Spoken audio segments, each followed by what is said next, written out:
Welcome back, my crafting friends. Today we are having fun, getting creative, and enjoying our art. So let's get started. Today I'm unmolding another jar. This time I decided to put the soda tabs in the resin to create this jar. I thought it was fun and different. So here you go.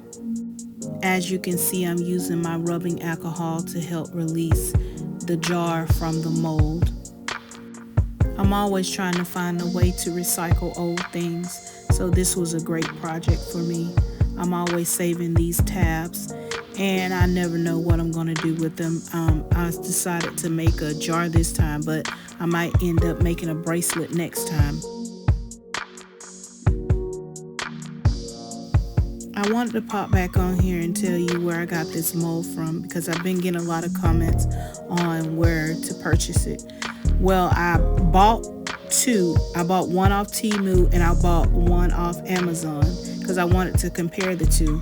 They're both the same if you ask me, and they both make a pretty good jar.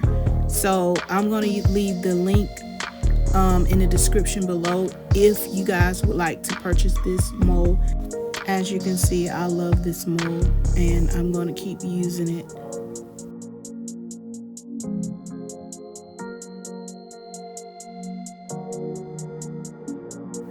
If you're enjoying this content, please support the channel by subscribing, like the video, drop me a comment. I enjoy hearing from you, and thank you in advance.